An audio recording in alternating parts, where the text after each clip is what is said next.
අපි කඩෙන් ගන්න බිස්කට් එකක් හරි කන ඕනම කෑමක් හරි ඇත්තටම ආරක්ෂිතයි කියලා කොහොමද ඉච්චරටම විශ්වාස කරන්නේ?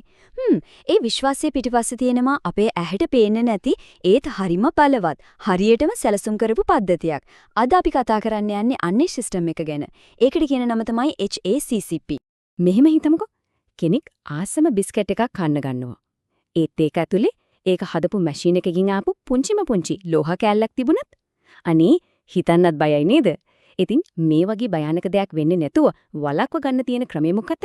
අන්නේ ඒ ප්‍රශ්නෙට උත්තරේ තමයි අපි මේ විග්‍රහය පුරාම හොයාගෙන යන්නේ. දැන් බලන්න බිස්කට් එකක් හදන එක සරලයි වගේ පේනෝනේ. අමුද්‍රව්‍ය ටික කලවම් කරනවා, බේක් කරනවා, ඊට පස්සේ පැකට් කරනවා. ඒත් අර කලින් කිව්ව ලෝහ කෑල්ල වගේ අවදානමක් මේ පියවර තුنين ඕනවට නැකද රින්ගන්න පුරුවන්. එහෙනම් ප්‍රශ්නේ තියෙන්නේ ආරක්ෂාවට විධිවිධාන යොදන්න ඕන කොතනද කොහොමද? හරි. මේකට තියෙන හොඳම විසඳුම තමයි ප්‍රශ්නයක් වුණාට පස්සේ ඒක විසඳන්න දඟලන එක නෙවෙයි. ඊට වඩා හොඳයි ප්‍රශ්නේ එන්නම තියෙන පාර වහලා දාන එක. අනේ ඒකට තමයි අපි කියන්නේ ආහාර සුරක්ෂිතතාවයේ මාර්ගසිතියමක් එහෙම නැත්නම් රෝඩ් මැප් එකක් කියලා. මේක තමයි කලින්ම හිතලා සැලසුම් කරලා වෙල කරන ක්‍රමවේද. අනේ කියපු මාර්ගසිතියමට තමයි අපි HACCP කියලා කියන්නේ. ඒ කියන්නේ Hazard Analysis and Critical Control Points. බලන්න ඒකේ නමෙම තේරුම තියෙනවා. මේක වැරද්දක් වුණාට පස්සේ දුවන සිස්ටම් එකක් නෙමෙයි. මේක වෙන්න පුරුවන් වැරදි, ඒ කියන්නේ අවදානම් කලින්ම හොයලා විශ්ලේෂණය කරලා ඒවට වැටබඳින නිවාරණ, ඒ කියන්නේ ප්‍රිවෙන්ටිව් සිස්ටම් එකක්. මේ මාර්ගසිතියම කියන කතාව හරිම වැදගත්. හිතන්නකෝ භයානක කඳු පාරක ඩ්‍රයිව් කරනවා කියලා. නිකම්ම පාරට බහැලා හරි බලමුකෝ කියලා යන්නේ නෑනේ නේද? මැප් එකක් බලලා භයානක වංගු තියෙන්නේ කොහෙද? ගල් පෙරලෙන්න පුළුවන් තැන් කොහෙද කියලා කලින්ද දැනුවත් වෙනවා. HACCP කියන්නේ ඒ වගේම තමයි. ආහාර නිෂ්පාදන ගමනේදී අනතුරුදායක තැන් කලින්ම හඳුනා ගන්න පාවිච්චි කරන මැප් එක. ඉතින් මේ මැප් එකේ විශේෂයෙන්ම රතු පාටින් ලකුණු කරගන්න ඕන තැන් තියෙනවා. අපි ඒවට කියනවා තීරණාත්මක පාලන ලක්ෂ්‍ය නැත්නම් critical control points කියලා. මේවා හරියට අපේ ආරක්ෂිත ගමනේ තියෙන check points වගේ. කිසිම විදිහකින්වත් මඟ හරින්න බෑ. අනිවාර්යෙන්ම නවත්තලා බලලා හරිනම් විතරයි ඉස්සරහට යන්න පුළුවන්. මේ මුළු මාර්ගසිතියමම ගොඩනැගිලා තියෙන්නේ මූලධර්ම හතක් උඩ. ඒක හරිම තාර්කිකයි බලන්න. මුලින්ම බලනවා හරි මොනවද වෙන්න පුළුවන් අවදානම් කියලා. ඊට පස්සේ ඒ අවදානම් නවත්තන්න පුළුවන් තීරණාත්මකම තැන් අර චෙක් පොයින්ට්ස් මොනවද කියලා හොයාගන්නවා. ඊළඟට ඒවට සීමා දානවා. ඒ කියන්නේ කඩන්න බැරි රූල්ස්. ඊට පස්සේ නිතරම බලනවා ඒ රූල්ස් හරියටම පිළිපදිනවද කියලා. අහම්බෙන් හරි වැරද්දක් වුණත් කලබල වෙන්නේ නැහැ. මොකද කරන්න ඕනේ දේත් කලින්ම ලෑස්ති කරලා තියෙන්නේ. ඊට පස්සේ මේ මුළු සිස්ටම් එකම හරියට වැඩද කියලා ඩබල් චෙක් කරනවා. අන්තිමට මේ හැම දෙයක්ම හැම පියවරක්ම පොතක ලියනවා. හරි. තියරි කතා කරා ඇතිනේ. දැන් බලමු ඇත්තරම ෆැක්ටරි එකක් ඇතුලේ මේ සිස්ටම් එක වැඩ කරන්නේ කොහොමද කියලා. අපි හැමෝම දන්න උදාහරණයක් ගමු. හිතන්න කඩෙන් ගන්න ready to eat chicken එකක් ගැන. මේකෙදි HACCP පද්ධතියේ ආරක්ෂක දැල ක්‍රියාත්මක වෙන්නේ කොහොමද? මෙතන තියෙන ලොකුම අවදානම තමයි හරියට පිසුනේ නැත්තම් සල්මනෙල්ලා වගේ ලෙඩ හදන බැක්ටීරියා ඉතුරු වෙන්න තියෙන ඉඩ. ඉතින් HACCP ප්ලෑන් එකෙන් මේ උයන ප්‍රොසෙස් එක තීරණාත්මක පාලන ලක්ෂයක් විදිහට අඳුරගන්නවා. ඊට පස්සේ ඒකට කඩන්න බැරි නීතියක්, ඒ කියන්නේ තීරණාත්මක සීමාවක් දානවා. චිකන් එකේ ඇතුළේම උෂ්ණත්වය සෙල්සියස් අංශක 75ට අඩුම තරමේ විනාඩියක්වත් තියෙන්න ඕන.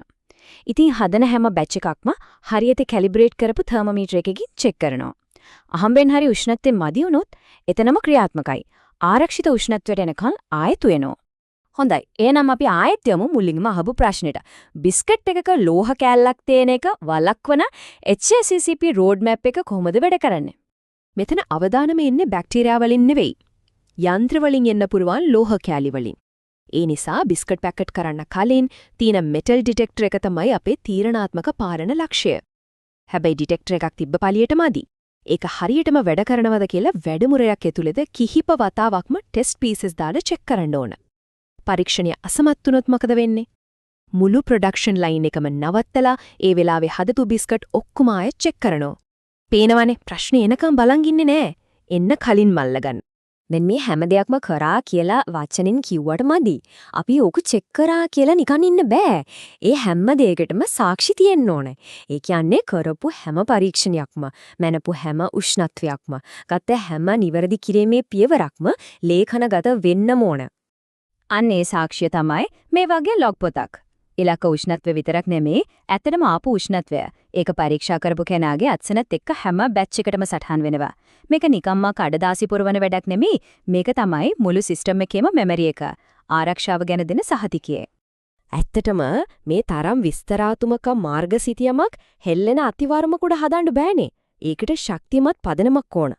මූලික පිරිසුදුකම සහ හොඳ නිෂ්පාදන පුරුදු. මේ දේවල් ඇයි කරන්න කියලා තේරුම් ගත්ත ටීම් එකක්.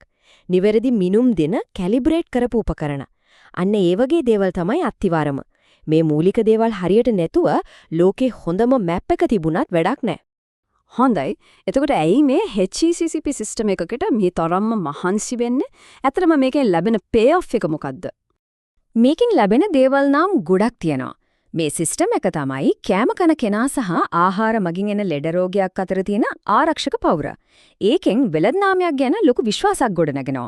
නිෂ්පාදන ආපහු කැඳවනවා වගේ වියදම් අධික විනාශකාරී දේවල් වළක්වනවා. විදෙස් වෙළඳ පොළට යන්න දොරවල් අරින්නෙත් මේ වගේ සහතික. ඒත් මේ හැම දෙයකටම වඩා ලොකුම දේ තමයි ෆැක්ටරි එකේ වැඩ කරන කෙනාගේ ඉඳන් ලොකුම ලොක්කා දක්වා හැමෝගෙම ඔළුවට ආහාර සුරක්ෂිතතාවය කියන එක කාවද්දන එක. ඒක කම්පැනි එකේ කල්චර් එකේම කොටසක් වෙනවා. ඒ වගේම ආහාර කර්මාන්තයේ රැකියාවක් ගැන හිතන කෙනෙක්ට ඒ කියන්නේ quality control, production වගේ ෆීල්ඩ් වල HACCP ගැන දැනගෙන ඉන්න එක අමතර සුදුසුකමක් නෙවෙයි. ඒක අනිවාර්යයෙන්ම දැනගෙන ඉන්න ඕන දෙයක්. ඒක හරියට මේ ෆීල්ඩ් එකේදී කතා කරන්න ඕන භාෂාව වගේ. මේ ක්ෂේත්‍රයේ මූලිකම කුළුණක්. ඉතින් HACCP කියන්නේ අපි කන හැම කෑම වේලක්ම ආරක්ෂා කරන අපේ ඇහැට නොපෙනෙන ආරක්ෂකෙක්. ඒක ඇත්තටම හිතන්න දෙයක් ඉතුරු කරනෝ නේද? අපේ ජීවිතයේ හැමදාම අපේ ආරක්ෂාවෙන් වෙනුවෙන් මේ වගේම නිහඬව අපිට නොපෙනී වැඩ කරන තව කොච්චරනම් සිස්ටම් ඇතිද? ඒක හිතන්න වටිනා ප්‍රශ්නයක්.